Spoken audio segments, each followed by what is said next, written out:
Hey there, Georgie here with Ukraine Matters. We all knew that 2025 will not be very good for Russia, but boy oh boy, it feels that 2025 is starting absolutely disastrously for Russia. Because right now, it seems we are entering another window of opportunity moment, so to say, in the likes of Prigozhin's march on Moscow, where if things would just continue escalating on the way forward, then we would inevitably come towards a relatively fast and inevitable end to the war. Because what has been reported right now is China and India have halted purchases of Russian oil. Obviously, the purchases of oil are happening in advance, so in this case, we're talking of purchases of Russian oil for March.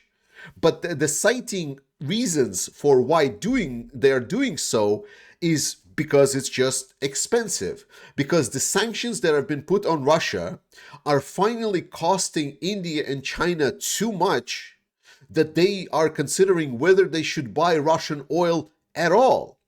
And it is terrible. It is terrible news for Russia. China and India are the two saving graces for the Russian oil production. And for anyone that is understanding how Russian economy works, you clearly understand that if there is no oil sales for Russia, that's it. There is no Russia. Russia is literally a gas station, so to say. And China and India is pretty much the only customers by this point. Now, obviously, there is like a lot of other customers. There's also some European states that are buying things. But we're talking about like what is the essential for Russia to function here. So if already we are in a situation where sanctions are forcing China and India to reconsider whether they want to work with Russia, this could be devastating if the sanctions will be upheld, and if maybe some further pressure would be on Russia with regards to oil, like continuing sanctions in the same aspect, or let's say increasing attacks on the Russian oil infrastructure that Ukraine has been doing.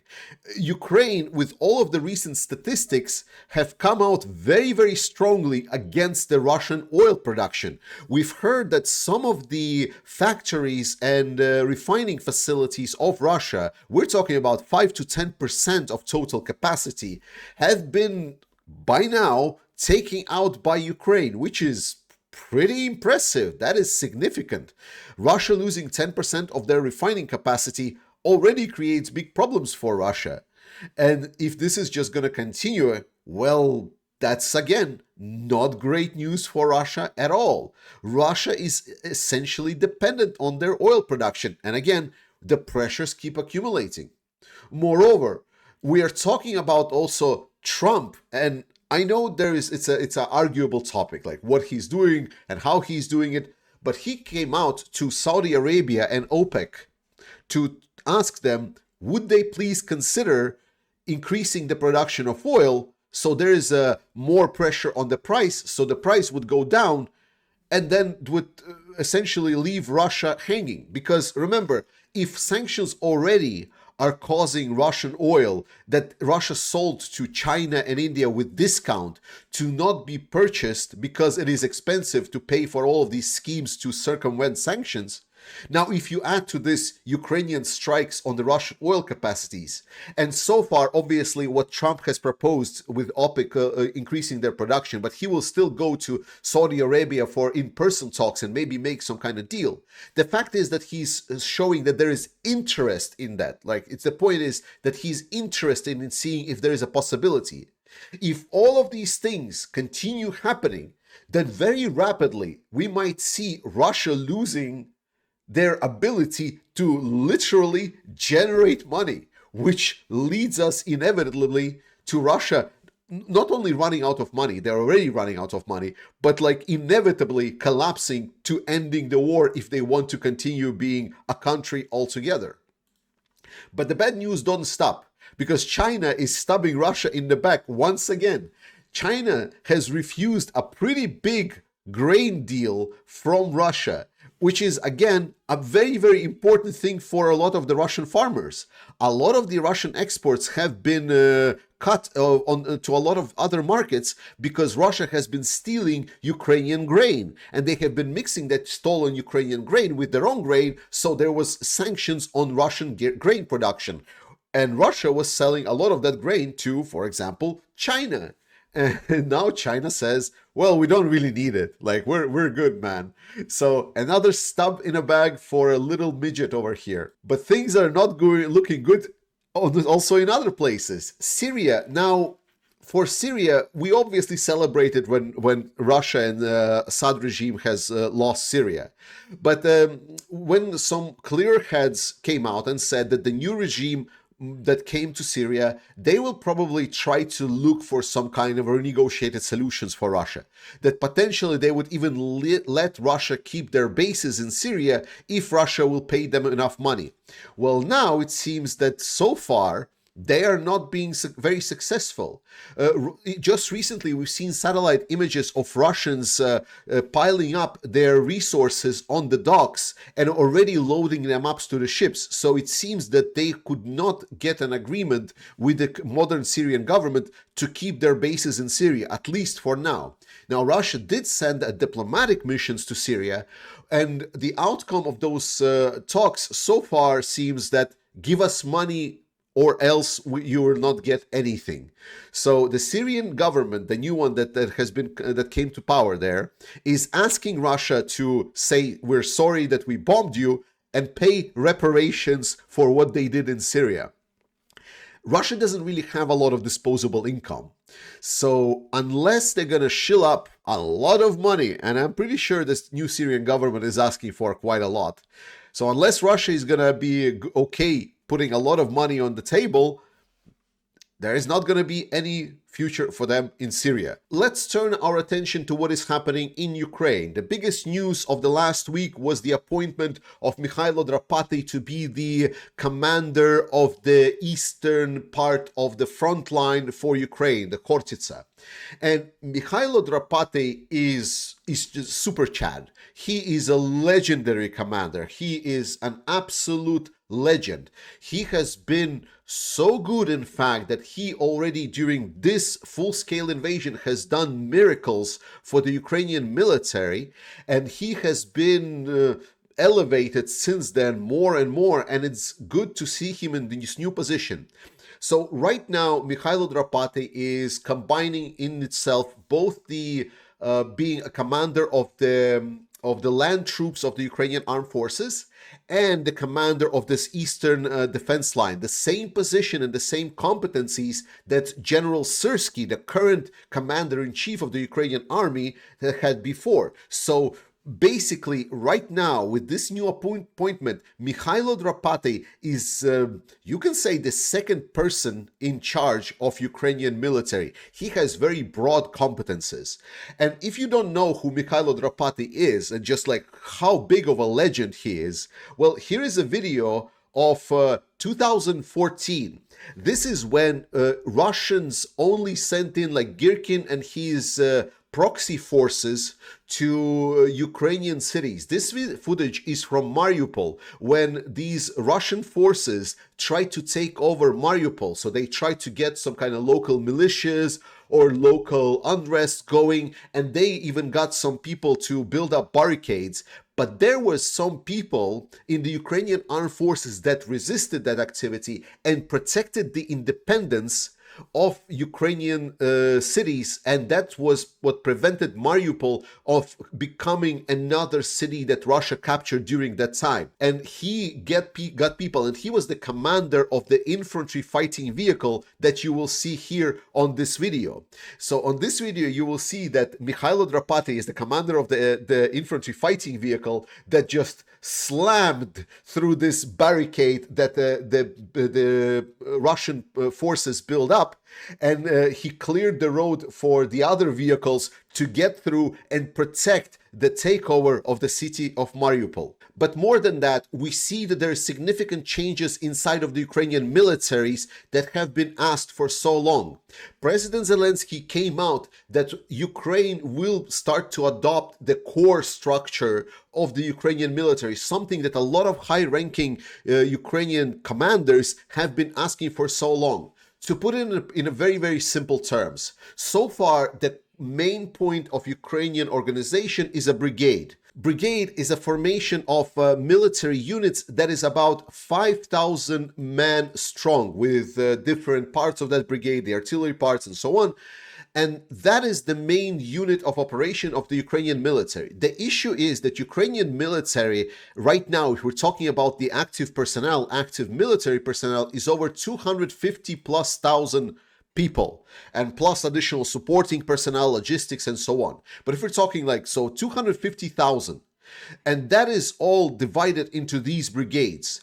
And the issue is that a lot more people are needed to defend certain directions. So what is being done instead is that additional brigades are then assigned to the direction, and they form something that is called the OSC. Hey, Future Georgie here. I actually talked in the video about the Operational Strategical Command, but what I meant was the lower level, the O2, the Operational Tactical Command. So sorry for the confusion. The Operational Strategic Command. And this is a formation where basically the commanders from those different brigades are forming a temporary command body that allows to coordinate the efforts of those brigades in a specific area. And the issue with that is, because it works kind of on paper, it works in certain situations, but it doesn't work in other situations, because it creates the issues that there is no long-term commitment, that a lot of these commanders, they would potentially know some parts of their forces, but they would not know how other parts of their forces doing, and there is no long-term commitment. So there is a lot of issues, especially if certain brigades start being rotated out, or parts of these brigades start being rotated out. So now there is an agreement, there's going to be a corps level command where there is going to be one single military unit of corps, and it could be anywhere from 40 to 80,000 troops in that one formation. So this would allow for a long-term commitment to build up that officer structure for a large unit formations, for the large number of units to help stop and react to whatever the Russians are doing, or create own large-scale actions. Beyond that, another problem that Ukrainian military was facing a lot was the creation of new brigades. It seems that this practice is slowly being phased out, and instead existing units are being expanded with new forces. So more people are going to be coming in to existing units, and they will be expanding these units to make them larger, to build up on existing working experiences, which is great news. And beyond that, a lot of people have asked, how is the 155th Brigade specifically doing, the one that got a lot into news with regards to what is happening in Ukraine? And we actually have a report here from the media. So let's listen to this. I dubbed this with AI for your sake. Greetings, friends. We are with the 155th Brigade, Anna of Kiev near Pokrovsk. We are now moving in a so-called wheel tank AMX-10, which is in service with this brigade. The 155th went through a certain period of crisis, just like most newly formed brigades. And it seems to me that this crisis period is ending. People who went to AWOL and now they are trying to return to the brigade. The core of the brigade, again, it seems to me, formed people, new military personnel who mobilized well, mastered this equipment. They understood its strengths and weaknesses, and now they are working near Pokrovsk. Moreover, they, thanks to the proper coordination between such tanks, artillery, and heavier Leopard 4 tanks, it was possible to stabilize the situation in their area of responsibility near Pokrovsk. And this once again suggests that crisis end, the fight must continue, and the command, it is really important to understand that the main thing is not the equipment, no matter how perfect it is, but the well-trained and well-motivated people. Yeah, so you can see the things are getting better. There is a lot more positive news. The new commands seemingly are working, and they're actually doing quite well on their own direction. And this is where specifically, as I said, Ukrainians are doing better. I hear the news constantly, something like, this specific unit of Ukrainians have retaken some territory. Or I see some news like this, where there is just a Telegram post that, Ukrainians have been successful in small counterattack near Pokrovsky. And these kind of notifications I see a lot more often than I used to see it before. So this indicates for me that the improvements are already happening, that Ukrainians are benefiting a lot both from the reforms and the new supplementation of forces with people on the Eastern front line. And that is great to hear. Then I think it is crucial for us to have another conversation about what it is that we're doing against the Russian aggression, because it is very clear that Russia is actively sabotaging our systems. I don't want to call this a hybrid war, because they're actively aggressively targeting our critical infrastructure. The only difference, as I say, is because they're using like anchors from the ships rather than explosives, but the result is still the same. They're actively targeting our critical infrastructure. 11 Baltic cables have been damaged in 15 months. Wild, absolutely ludicrous. Now the investigation, the news that have been reported, there has been an assassination attempt against the chief of the biggest European weapons productions, the Rheinmetall, and now it turns out, surprise, surprise, it's Russia. Moreover, in the same article, they're actually stating that a lot of these assassination attempts were actually being planned and executed by Russians, hiring like either criminals or unknown teenagers to try to strike against other defense companies, directors and other defense producers for us. Russia is actively working to sabotage our defense industries. Is this not aggression? Like, it's not hybrid war, it's war. Russia is actively fighting against us. I really want to yell more, wake up, but I don't know how. Because this is an act of war. Russia is literally aiming to take out and sabotage our defense industries. What else do we need? And what are we doing to resist it? Well, jack shit, because there are multiple articles that are coming up stating that we're still financing the Russian economy. Whenever I'm stating, people say, well, Georgie, what do you expect us to go against the war and, assault Kaliningrad or blockade Russia? No, first and foremost, stop paying them money. Russia is a joke. It's a joke of a country. It's a country that exists solely because we are allowing them to exist.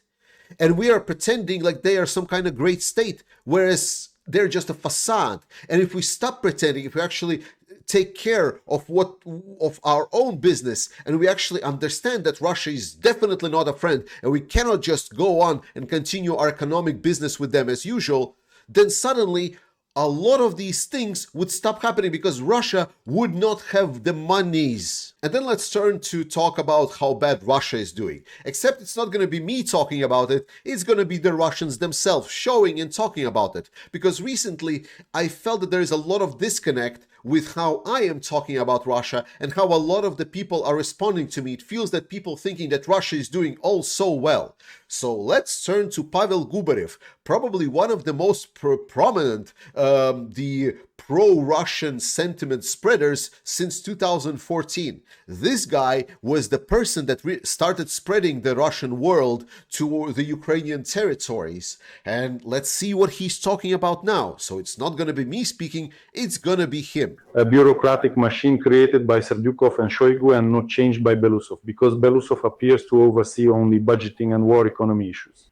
nothing changes. The army bureaucracy still imposes its own rules of the game. Apparently, it's impossible. They will not become initiators of change, and nothing is coming from below. That's why I say that some kind of miracle must happen. That's all, relying on only one hope. Our army has an image that people join it for the money, those in need join. Going are some people with alimony obligations, those stuck in debts, drug addicts who are caught and forced to sign a contract. Well, it's the lower layers of society. The army is some kind of rabble. That's how it is in the public consciousness.